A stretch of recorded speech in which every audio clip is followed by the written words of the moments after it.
A very pleasant good morning, dear readers. Welcome back to my channel, Englishman Tom. Today, we are going to analyze the editorial of 19th of June. So let us start this editorial in detail. The title of this editorial is Fair Assessment. देखो, fair का मतलब होता है निष्पक्ष, honest. Assessment का मतलब होता है evaluation, जिसका मतलब होता है मूल्यांकन. तो fair assessment mean निष्पक्ष मूल्यांकन. On CBSE class 12 evaluation system.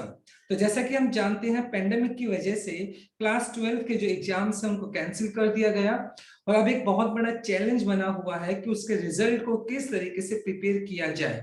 तो कहीं ना कहीं जो 12th क्लास का जो इवैल्यूएशन सिस्टम होगा तो कैसा होना चाहिए, फेयर होना चाहिए, निष्पक्ष होना चाहिए.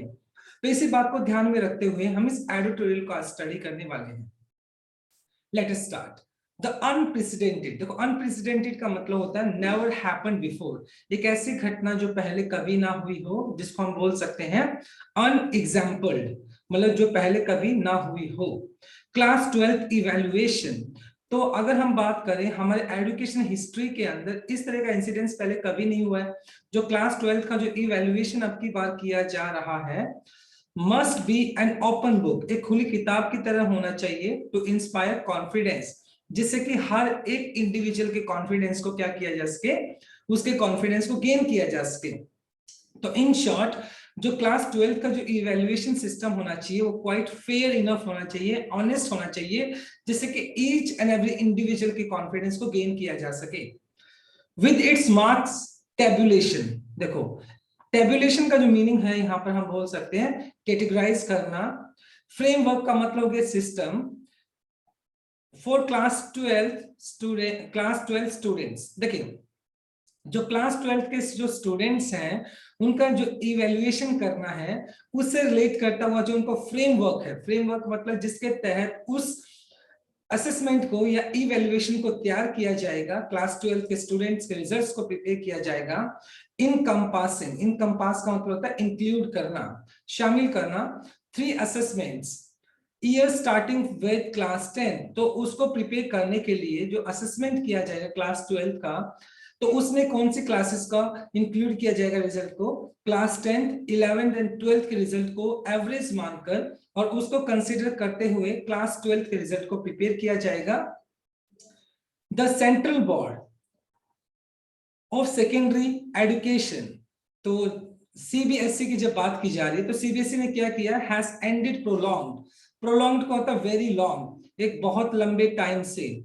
Very long anxiety. एंजाइटी का मतलब होता है चिंता. एक बहुत लंबे टाइम से लाखों की संख्या में जो ऐसे स्टूडेंट्स थे जो कि क्लास 12 के अंदर थे और वो उन लाखों स्टूडेंट्स जिनको उनके एग्जाम्स को कैंसिल कर दिया गया और एट द सेम टाइम वो अपने रिजल्ट्स का वेट कर रहे थे. तो कहीं ना कहीं सीबीएसई ने ये जो लाखों लोग थे, लाखों बच्चे थे, उनकी जो एक लंबे टाइम से जो चिंता बनी हुई थी अपने रिजल्ट्स को लेकर, उस चिंता को कहीं ना कहीं खत्म कर दिया सीबीएसई ने. किस तरीके से, ये जो फेयर असेसमेंट का तरीका अपनाकर. The council for Indian school certificate examination, ये एक पर्टिकुलर डिपार्टमेंट हो गया. तो इसके तहत CISCE के तहत has also developed a similar system. और जहां तक बात की जाए CISCE ने भी सीबीएसई की ही तरह क्या किया, ऐसा ही एक सिमिलर सिस्टम को डेवलप किया है. स्टूडेंट इवैल्यूएशन, जिसमें किसी भी विद्यार्थी का जो मूल्यांकन किया जाएगा, इवैल्यूएशन किया जाएगा आफ्टर कायोटिक. कायोटिक का मतलब होता है बहुत ज्यादा कंफ्यूज्ड एंड अनसेटल्ड पेंडेमिक. और ये पूरा का पूरा साल रहा पेंडेमिक की वजह से, महामारी की वजह से, कोरोना की वजह से बहुत ज्यादा कंफ्यूज्ड और अनसेटल्ड रहा है पूरा का पूरा साल. Remains a challenge in all countries. और ये जो चैलेंज है कि किस तरीके से स्टूडेंट्स को क्या किया जाएगा, इवैल्यूएट किया जाएगा, उनको असेस किया जाएगा. ये चैलेंज सिर्फ इंडिया का ही नहीं है बिल्कुल, बल्कि क्या है, ये चैलेंज सभी ऑलमोस्ट सभी कंट्रीज का रहा है. क्योंकि पेंडेमिक की वजह से ना तो प्रॉपर तरीके से एजुकेशन हो पाई है, ना स्कूल ओपन हो पाए हैं, ना उनका एग्जाम प्रॉपर तरीके से कंडक्ट किए जा चुके हैं. तो ये जो प्रॉब्लम रही है, ये प्रॉब्लम सिर्फ इंडिया में नहीं बल्कि बहुत सारी ऐसी कंट्रीज है जहां पे ये प्रॉब्लम एग्जिस्ट रही है. Many have opted. बहुत सारी जो कंट्रीज उन्होंने क्या किया, ऑप्टेड का मतलब अडॉप्टेड करना, फॉर ए हाइब्रिड, हाइब्रिड का मतलब मिक्सचर करना, combine hybrid system of school level internal assessment. तो बहुत सारे जो कंट्रीज हैं उन्होंने क्या किया, हाइब्रिड एक मिक्सचर सिस्टम को क्या किया उन्होंने, इजाद किया, एक मिक्स्ड सिस्टम को उन्होंने अपनाया है, जिसके तहत क्या करेंगे, स्कूल लेवल पे जो उनका इंटरनल असेसमेंट है उसको कंबाइन किया जाएगा विद एनी एग्जामिनेशन। मतलब जैसे इंटरनल जो असेसमेंट है उसको ध्यान में रखते हुए एट द सेम टाइम किसी भी तरह का उन्होंने एग्जामिनेशन दिया है that may have been held, मतलब जो एग्जामिनेशन, मतलब उनका जो किसी भी तरह का कोई एग्जामिनेशन हुआ है उसको और इंटरनल असेसमेंट को ध्यान रखकर उनके जो रिजल्ट होगा, जो उनका इवैल्यूएशन होगा, उसके बिहाफ पर उनको असेस किया जाएगा, उनके बिहाफ पर उसको उनका रिजल्ट प्रिपेयर किया जाएगा, राइट। तो एक ये चैलेंज है एंड ये एक बहुत बड़ा चैलेंज है। जो असेसमेंट होना चाहिए वो ऑनेस्ट और फेयर होना चाहिए, राइट। तो ये हमारा फर्स्ट स्लाइड था। Now let us discuss some grammar concept. देखो अनप्रेसिडेंटेड, क्लास आपका नाउन हो गया तो अनप्रेसिडेंटेड आपका V3 जो कि पास्ट पार्टिसिपल एडजेक्टिव था यूज किया जा रहा है। इसके बाद टू इंस्पायर, 2+V1 जो आपने यूज किया ये आपका इन्फिनिटिव केस हो गया। विद इट्स मार्क्स, मार्क्स यहाँ पे नाउन हो गया तो इट्स यहाँ पे यूज किया जा रहा है सीबीएसई के लिए जो कि आपका पजेसिव एडजेक्टिव है। इसके बाद हैज एंडेड, ये प्रेजेंट परफेक्ट हो गया आपका, हैज के बाद आपने थर्ड फॉर्म यूज कर लिया क्योंकि सीबीएसई आपका सिंगुलर है तो इसलिए आपने हैज यूज कर लिया। एंजाइटी आपका नाउन हो गया, प्रोलॉन्ग्ड हो गया आपका V3 जो कि पास्ट पार्टिसिपल एडजेक्टिव था यूज किया जा रहा है। रिमेन्स, देखो स्टूडेंट इवैल्यूएशन, तो यहाँ पे ये सिंगुलर सब्जेक्ट है तो इसलिए आपने रिमेन्स यूज कर लिया जो कि प्रेजेंट इंडेफिनाइट है। कंबाइंड हो गया आपका V3 जो कि पास्ट पार्टिसिपल एडजेक्टिव था यूज किया जा रहा है। मे हैव बीन हेल्ड, देखो मे हैव बीन हेल्ड किसी भी तरह का एग्जाम किया गया होगा तो ये may have been plus third form आपका पैसिव स्ट्रक्चर हो गया। मे के बाद हैव बीन प्लस V3 आपने यूज कर लिया जो कि आपका पैसिव स्ट्रक्चर है, राइट। द सीबीएसई स्कीम, और जो सीबीएसई का जो इवैल्यूएशन को लेकर जो स्कीम है, इवॉल्व, इवॉल्व का मतलब डेवलप करना, विकसित करना, to fulfil a Supreme Court mandate, mandate के क्या हो गया, ऑफिशियल ऑर्डर। तो फिलहाल सुप्रीम कोर्ट ने क्या किया है, अपना एक मैंडेट दिया है, एक ऑफिशियल ऑर्डर दिया है और उस ऑफिशियल ऑर्डर को पूरा करने के लिए सीबीएसई ने क्या किया, इस स्कीम को इवॉल्व किया है, इसको विकसित किया है, जिसके तहत क्या किया जाएगा, बच्चों का जो स्टूडेंट्स है उनका जो इवैल्यूएशन सिस्टम है उसको ध्यान में रखा जाएगा, उसी इवैल्यूएशन सिस्टम को ध्यान में रखते हुए बच्चों का एक फेयर रिजल्ट प्रिपेयर किया जाएगा। सीबीएसई स्कीम्स डिस्ट्रीब्यूट्स, मतलब किस तरीके से मार्क्स को बांटा जाएगा, डिस्ट्रीब्यूट किया जाएगा। स्कोर वेटेज, मतलब स्कोर वेटेज का मतलब किस तरीके से बच्चों को स्कोर दिया जाएगा, जो मार्क्स दिए जाएंगे across the class 10th public examination, जिसके तहत जो बच्चों का क्लास 10th का जो एग्जाम हुआ होगा, and the class annual test, और जो क्लास 11th का एनुअल जो उनका जो साल के अंत में जो एग्जाम होता है, वार्षिक जो टेस्ट होता है उनका, उसको कंसीडर किया जाएगा। And the class 12th test, और क्लास 12th के अंदर जो उनका इंटरनल असेसमेंट रहा होगा, जो क्लास टेस्ट या पीरियडिक टेस्ट या जिसको आप मतलब हाफ ईयरली बोल सकते हैं, प्री बोर्ड बोल सकते हैं, तो इस तरह के जो भी टेस्ट हुए होंगे तो उन सारे टेस्ट को क्या किया जाएगा, कंसीडर किया जाएगा। जिसके अंदर अगर बात की जाए 10th का 30% लिया जाएगा, 11th का 30% लिया जाएगा एंड 12th का 40% लिया जाएगा। ये जो रेशियो रहेगा क्लास 12th के बच्चों को रिजल्ट प्रिपेयर करने के लिए ये स्कीम को फॉलो किया जाएगा for theory and actual score for इस इंटरनल असेसमेंट प्रैक्टिकल्स। और जिसके अंदर अगर बात की जाए जो उनका इंटरनल असेसमेंट है और जो प्रैक्टिकल्स के अंदर उनको जो मार्क्स मिले उन सभी को क्या किया जाएगा, कंसीडर किया जाएगा और इसके तहत बच्चों का रिजल्ट को प्रिपेयर किया जाएगा। तो सीबीएसई ने कहीं ना कहीं एक अच्छी लीड की है, एक अच्छी शुरुआत की है, जिसके तहत एक फेयर इनफ एक रिजल्ट को प्रिपेयर किया जा सके जिससे किसी भी बच्चे को किसी भी तरह का नुकसान ना हो। दिस एम्स टू लेवल, देखो ये जो पर्पज है सीबीएसई का जो स्कीम है इसका एम क्या है, इसका पर्पज क्या है, to level out, to balance any aberrant, aberrant का मतलब यहां पर हो गया डेविएंट, जो भटका देता है, फेज इन स्टूडेंट परफॉर्मेंस। तो कहीं ना कहीं सीबीएसई ने इसका जो एम है कोई एक ऐसी चीज को इक्वल करना है जिससे कि जो एब्रेंट फेज इन स्टूडेंट परफॉर्मेंस कि ऐसा ना हो कि भी किसी भी स्टूडेंट के साथ इनजस्टिस हो, वो मतलब भटक जाए, इन द सेंस मतलब जो कुछ बच्चे ऐसे हैं जो बहुत ज्यादा इंटेलिजेंट है, उनको लॉस हो जाए, या बहुत सारे ऐसे बच्चे जिन्होंने पूरे साल स्टडी भी नहीं किया उनको मतलब ज्यादा मार्क्स मिल जाए। तो कहीं ना कहीं सीबीएसई ने ट्राई किया है एक ऑनेस्ट एंड फेयर असेसमेंट बनाने का, जिससे किसी भी बच्चे का जो परफॉर्मेंस है वो एब्रेंट ना हो, अपने रास्ते से भटक ना जाए। Since the marks consider from class 10th will be the average of the best 3 subjects among 5। और जहां तक क्लास 10th के जो मार्क्स हैं, क्लास 10th का भी 30% लिया जाएगा, तो उसके अंदर भी कैसे होगा, जो उसके किसी भी बच्चे के जो 3 बेस्ट सब्जेक्ट्स होंगे उसके एवरेज को कंसीडर किया जाएगा। क्लास 10th का जो 30% लिया जाएगा, तो उसके अंदर जो 3 बेस्ट सब्जेक्ट्स होंगे किसी भी बच्चे के, उसको कंसीडर किया जाएगा। Students must feel reassured, student को रीअश्योर्ड होना चाहिए, इस बात के लिए उनको सुनिश्चित हो जाना चाहिए, उनको कॉन्फिडेंट होना चाहिए। कहीं ना कहीं रिजल्ट जो प्रिपेयर किया जाएगा उनका जो एक एक्चुअल जो परफॉर्मेंस रहा है फ्रॉम द लास्ट 3 इयर्स, तो उसको कंसीडर करते हुए उनका रिजल्ट को प्रिपेयर किया जाएगा। और कहीं ना कहीं ये बात भी ध्यान में रखी जाएगी, when they wrote the examination, जब कभी ये जो बच्चे एग्जाम्स में बैठते हैं और वो जो एग्जामिनेशन लिखते हैं, they had no inkling का मतलब होता है एनी प्रिडिक्शन या इंडिकेशन या आभास होना, मतलब उनको इस बात का बिल्कुल भी आभास नहीं होता है, और the future importance of the score. देखिए, जब कोई भी बच्चा एग्जाम में बैठता है तो उसको इस बात का कोई भी उसको इंडिकेशन नहीं होता है कि उसके कितने मार्क्स आने वाले हैं। ओके, क्योंकि जब बच्चा लिखता है तो उसके बाद उसका इवैल्यूएशन होता है, फिर उसके बाद रिजल्ट प्रिपेयर किया जाता है, तो किसी बच्चे को इस बात का आइडिया नहीं होता है, आभास नहीं होता कि उसके कितने मार्क्स होने वाले हैं।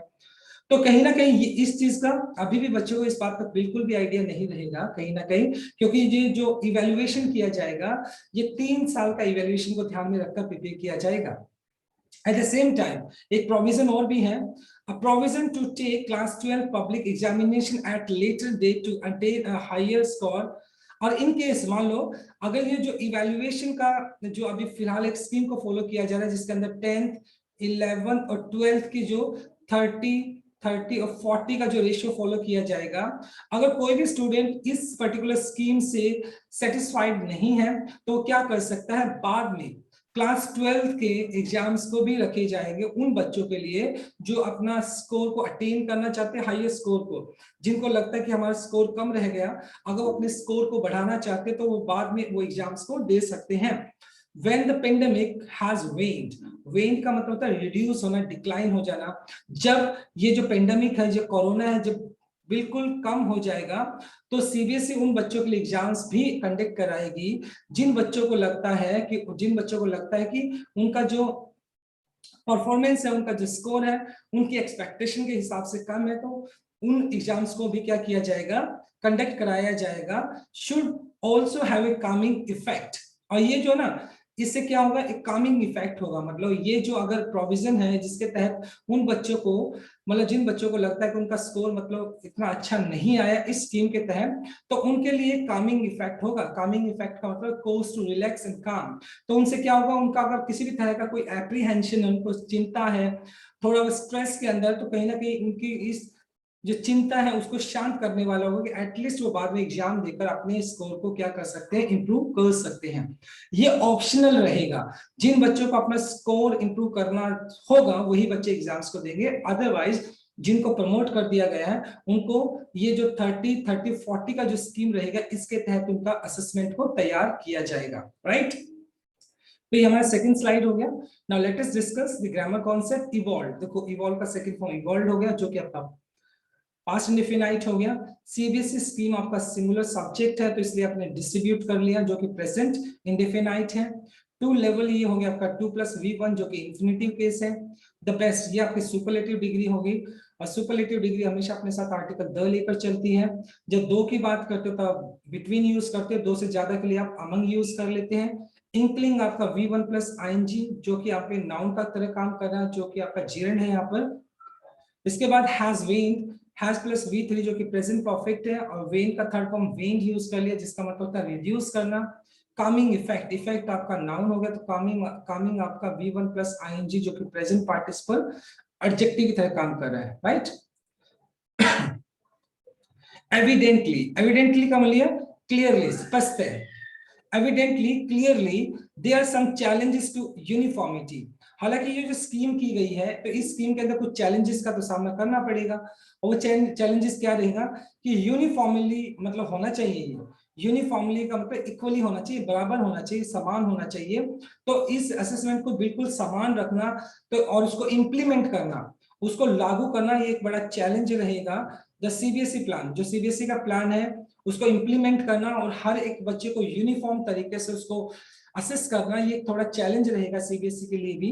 एंड इट्स सक्सेस, और ये पूरी की पूरी जो सक्सेस रहेगी इस पूरी स्कीम की, जो असेसमेंट की जो स्कीम है, हिंग्स हिंग्स ऑन का मतलब है डिपेंड ऑन, ये पूरा निर्भर करेगी approach of schools results committee, क्योंकि अब जो स्कूल्स कमेटी है उनकी कमेटी के ऊपर मतलब क्या करेगी, स्कूल जो रिजल्ट्स कमेटी है उनकी उनके ऊपर डिपेंड करेगी। And responsive for inclusion, inclusion का मतलब शामिल करना द क्लास 12th मार्क्स। देखिए अब क्या होगा, जो जो स्कूल है, स्कूल अपने जो बच्चे हैं क्लास 12 के बच्चे उनके रिजल्ट्स को प्रिपेयर करेंगे, वो पूरा का पूरा डाटा वो प्रोवाइड कराएंगे सीबीएसई को, रिजल्ट प्रिपेयर कराएंगे। तो ये जो पर्टिकुलर जो असेसमेंट है वो ऑनेस्ट होनी चाहिए, फेयर होनी चाहिए, इसको प्रॉपर तरीके से इंप्लीमेंट किया जाना चाहिए, यूनिफॉर्म होना चाहिए, बराबर होना चाहिए। ये पूरा का पूरा, ये जो पूरा का पूरा अगर बात करता हूँ, ये सीबीएसई का जो स्कीम है इस असेसमेंट को लेकर, ये डिपेंड करेगा जो स्कूल्स की जो रिजल्ट्स कमेटी है, अगर वो ऑनेस्ट तरीके से, फेयर तरीके से अगर असेसमेंट करती है तो डेफिनेटली ये जो पॉलिसी वो सक्सेसफुल हो सकती है, राइट। लेकिन ये कंप्लीटली डिपेंड किस पे करेगा, स्कूल की जो रिजल्ट कमेटी है उसके ऊपर डिपेंड करता है। अनइवन, हालांकि अनइवन का मतलब, अनइवन का मतलब समानता ना होना, एक्सेस टू डिवाइसेस, और पेंडेमिक की वजह से लास्ट ईयर अगर हम बात करते हैं, स्टिल अभी तक की बात करते हैं, तो लास्ट ईयर क्या था, ऑलमोस्ट पूरा का पूरा साल खराब हो गया, जिसके तहत जिन मतलब बहुत सारे ऐसे पर्टिकुलर स्टूडेंट्स थे या ऐसे स्टेट्स थे जहां पर जो डिवाइसेस नहीं थे जिसके थ्रू वो ऑनलाइन अपनी स्टडीज भी कर सके। तो अनइवन एक्सेस टू डिवाइसेस मतलब बहुत सारे ऐसे बच्चे थे जिनके पास डिवाइसेस भी अवेलेबल नहीं थे, एंड ऑनलाइन कनेक्टिविटी जो मतलब अपनी ऑनलाइन स्टडीज को कंटिन्यू कर पाए in the final years, in the school final year, यानी जो बच्चे क्लास 12 के अंदर थे लास्ट ईयर, और बहुत सारे ऐसे बच्चे थे जिनके पास इंटरनेट कनेक्टिविटी नहीं थी या उनके पास वो डिवाइसेस नहीं थे जिसके तहत वो अपनी स्टडीज को कंटिन्यू कर सके। तो ये भी अनइवन एक्सेस मतलब अनइवन था, इस बात को भी ध्यान में रखा जाना चाहिए। With an impact on score, और ऑब्वियस सी बात है जिन बच्चों ने ऑनलाइन क्लासेस लगाए तो उनका स्कोर तो कहीं ना कहीं फर्क पड़ेगा ही पड़ेगा। And even resulting in non appearance, और बहुत सारे ऐसे बच्चे हैं, नॉन अपीयरेंस का मतलब एब्सेंस मस्ट बी रिजॉल्व, और जो बच्चे बहुत सारे बच्चे हैं जिनका एब्सेंट भी बहुत सारा रहा होगा, must be resolve by the result committee. और ये जो चैलेंजेस है इन चैलेंजेस को क्या करना चाहिए, इन चैलेंजेस को भी रिजॉल्व करना चाहिए, समाधान करना चाहिए। तो कहीं ना कहीं जब रिजल्ट प्रिपेयर किया जाए तो उन बच्चे को कंसीडर किया जाना चाहिए जो बच्चे एब्सेंट रहे, उन और जिन बच्चों के पास इंटरनेट कनेक्टिविटी नहीं रही या जिनके पास वो टूल्स नहीं थे, वो डिवाइसेस नहीं थे, तो अगर वो बच्चे, उन बच्चों की इन प्रॉब्लम्स को भी कंसीडर किया जाना चाहिए, और ये जो प्रॉब्लम है रिजल्ट कमेटी को इनका समाधान भी करना चाहिए। सक्सेसफुल कंक्लूजन, अगर हम बात करते हैं जो क्लास 12 का जो असेसमेंट है, अगर ये क्लास 12 का जो असेसमेंट है इसका एक सक्सेसफुल कंक्लूजन, अगर हमें इसका निष्कर्ष निकालना है, इसको प्रॉपर तरीके से हमें एग्जीक्यूट करना है, which lacks the standardization available, standardization का मतलब हो गया इवननेस, समानता, अवेलेबल इन पब्लिक एग्जामिनेशन, और अगर हमें एक स्टैंडर्ड इवैल्यूएशन करना है, एक समान इवैल्यूएशन करना है जिसमें किसी भी बच्चे को किसी भी तरह का हार्म ना हो, एंड डिक्लेरेशन और रिजल्ट का डिक्लेयर करना ऑफ रिजल्ट्स बाय जुलाई 31, और कहीं ना कहीं सीबीएसई ने 31 तक रिजल्ट को डिक्लेयर करने की बात कही है ऑन रिजल्ट कमिटी। ये पूरा का पूरा ये जो अब भार रिस्पॉन्सिबिलिटी है वो रिजल्ट कमेटी, जो कि स्कूल की रिजल्ट कमेटी है, उनके ऊपर डिपेंड करता है।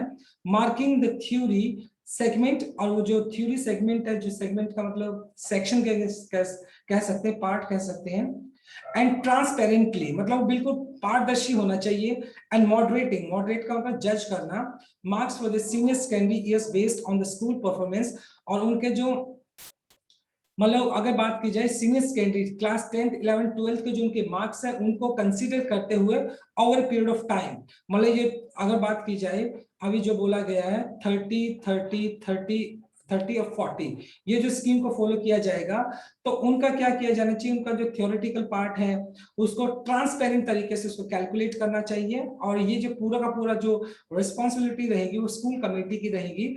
अगर वो रिजल्ट को एक ऑनेस्ट और फेयर तरीके से क्या करते हैं, असेस करते हैं, तो डेफिनेटली हर एक बच्चे को बेनिफिट होगा। और ये पूरा का पूरा मतलब ये जो 3 इयर्स का उनका एक रेशियो दिया गया उसको प्रॉपर तरीके से क्या किया जाना चाहिए, एनालाइज किया जाना चाहिए, उसको ट्रांसपेरेंट तरीके से उसको जज किया जाना चाहिए, एनालाइज किया जाना चाहिए, एसेस किया जाना चाहिए, जिससे कि हर एक बच्चे का रिजल्ट फेयर इनफ हो, अच्छे तरीके से उसको प्रिपेयर किया जा सके।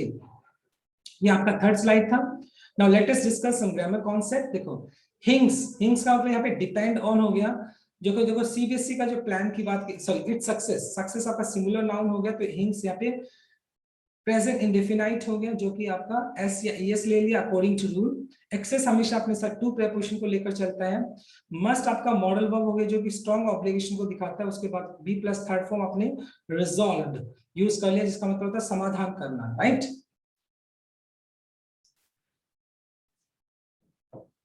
There is then the issue of fraud, और इसके साथ साथ मतलब अब देखो इस चीज को भी हम अवॉइड नहीं कर सकते, फ्रॉड के चांसेस भी बहुत ज्यादा हैं, क्योंकि फ्रॉड भी हो सकता है कि अगर जब रिजल्ट अगर स्कूल कमेटी के हाथ में है, तो हर एक स्कूल अपने रिजल्ट्स को अच्छा दिखाने की कोशिश करेगा, तो कहीं ना कहीं ये जो फ्रॉड के जो चांसेस है, जो इश्यू है, वो भी एग्जिस्ट करते हैं, उसको भी नकारा नहीं जा सकता है। इवन इन द यूके, और जहां तक यूनाइटेड किंगडम की बात की जाए, तो वहां पर भी ऐसे कुछ केसेस दिखाई पड़े हैं। रिपोर्ट्स यानी यूनाइटेड किंगडम के अंदर क्या हुआ, इंडिकेट इन्फ्लुएंशियल पेरेंट्स। इन्फ्लुएंशियल का मतलब है पावरफुल, जो पेरेंट्स बहुत ज्यादा ताकतवर हैं, ब्रॉड प्रेशर, जिन्होंने क्या किया, प्रेशर डाला कि इनके ऊपर, स्कूल्स के ऊपर, to give their wards and unfair hike का मतलब बढ़ोतरी in grades in similar mixed evaluation system. तो यूके के अंदर क्या हुआ, जो पावरफुल जो पेरेंट्स थे, उन्होंने स्कूल कमेटी के ऊपर प्रेशर डाला कि जो उनके वार्ड्स हैं, जो उनके बच्चे हैं, उनके ऊपर क्या किया जाए, उनके मार्क्स को हाई किया जाए, उनके मार्क्स को बढ़ाया जाए। तो इस तरह का मतलब ये जो फ्रॉड के जो चांसेस हैं, तो वो भी एग्जिस्ट करते हैं, ये भी इनको भी नकारा नहीं जा सकता है। और उन्होंने क्या किया, जो पेरेंट्स थे उन्होंने क्या किया, with weld threats of legal disputes. Weld का मतलब अनरिवील्ड, छुपा हुआ, थ्रेट्स यानी उन्होंने थ्रेट्स दिया, लीगल डिस्प्यूट जो मतलब कानूनी एक जो मतभेद है उसके तहत, मतलब उन्होंने उनको डराने की कोशिश की गई कि अगर अपने मार्क्स नहीं दिए गए तो आपके खिलाफ कानूनी कार्रवाई की जाएगी। तो इस तरह के प्रेशर स्कूल कमेटी के ऊपर डाला गया, रिजल्ट कमेटी के ऊपर डाला गया। उन्होंने उनको, स्कूल कमेटी को, रिजल्ट कमेटी को उनको फोर्स करने की कोशिश की कि उनके जो बच्चे हैं, उनके जो वार्ड्स हैं, उनके मार्क्स को बढ़ाया जाए। तो ये चीज हमने यूके के अंदर देखने को मिली है।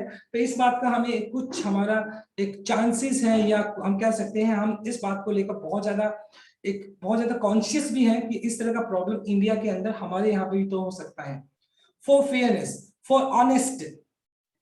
For an honest CBSE mandates, मतलब अगर हमारा रिजल्ट फेयर होना चाहिए, ऑनेस्ट होना चाहिए, तो सीबीएसई का जो मैंडेट्स है, मतलब जो ऑफिशियल ऑर्डर है, the participation of external members, तो जिसके अंदर क्या किया सीबीएसई ने, इस तरह की जो गड़बड़ है वो उसे बचा जा सके, तो एक्सटर्नल सीबीएसई ने क्या किया, एक्सटर्नल मेंबर्स को भी इन्वॉल्व किया ऑन द रिजल्ट कमिटी, जिससे कि अगर स्कूल वाले किसी भी तरह की कोई फ्रॉड करते हैं, जो एक्सटर्नल मेंबर है जो कि एनालाइज रिजल्ट को एनालाइज करेगा, तो उसकी प्रेजेंस के अंदर उस फ्रॉड को रोका जा सके। But it will take utmost openness, it will take utmost का मतलब हो गया एक्सट्रीम, पार्टी ओपननेस खुलापन, टू डिस्पेल का मतलब करना, बैनिश करना, हटा देना, स्टूडेंट एप्रीहेंशन का मतलब फियर एंड सस्पिशियन, और कहीं ना कहीं मतलब बहुत ज्यादा खुलेपन की जरूरत है, मतलब ऑनेस्ट एक इवेल्युएशन होना चाहिए, खुलेपन की जरूरत है, जिससे कि जो स्टूडेंट का जो एप्रीहेंशन है, जो चिंता है, शक बना हुआ, शंका बनी है, उसको क्या किया जा सके, डिस्पेल किया जा सके, उसको इवेल्युएट किया जा सके, उसको कम किया जा सके, उसको हटाया जा सके। स्टेट बोर्ड्स, और जहां तक मतलब सीबीएसई तो अपना प्लान कर ही रही है, और जो भी स्टेट बोर्ड्स है वो क्या करिए, waiting for the central model, वो क्या वेट करिए कि जो सेंट्रल मॉडल है, जो केंद्रीय मॉडल है, फॉर द कंपैरिजन, जिसके साथ वो मतलब जो रिजल्ट को कंपेयर करके रिजल्ट बनाने की बात की जा रही है, तो जो स्टेट बोर्ड्स है वो भी वेट कर रहे हैं। Also need to draw up safeguards, उनको भी मतलब सेफ्टी मेजर्स को फॉलो करना होगा, including a dependable dispute resolution process, resolution solution process, प्रक्रिया, डिस्प्यूट, मतभेद। तो उनको भी क्या करना पड़ेगा, जो अब जो स्टेट बोर्ड है वो क्या कोशिश कर रहे हैं कि एक सेंट्रल मॉडल तैयार हो जाए जिसके तहत क्या किया जाए, इवैल्यूएशन किया जाए और वो सारे के सारे सेफ गार्ड सेफ्टी मेजर्स को फॉलो करेंगे, जिससे कि अगर डिस्प्यूट होता है इन केस तो उस डिस्प्यूट को क्या किया जा सके, उसको रिजोल्व किया जा सके।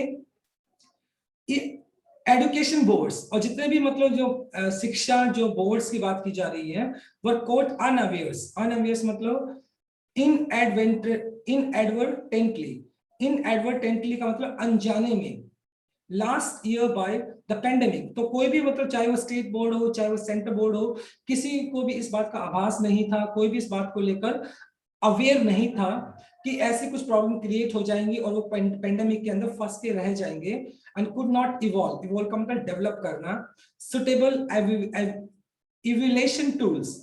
और मतलब वो क्या है, क्योंकि पेंडेमिक की वजह से सभी के पूरा का पूरा जो हमारा एजुकेशन जो डिपार्टमेंट है वो क्या हो गया था, पूरा का पूरा कोलैप्स हो गया। और कोई भी चाहे वो बोर्ड सेंटर बोर्ड हो चाहे वो स्टेट बोर्ड हो, कोई भी मतलब एक सुटेबल इवैल्यूएशन टूल को क्या नहीं कर पाए, डेवलप नहीं कर पाए, कि उनको टाइम ही नहीं मिला, ना वो एग्जाम करा पाए, ना प्रॉपर तरीके से स्टडीज चल पाए।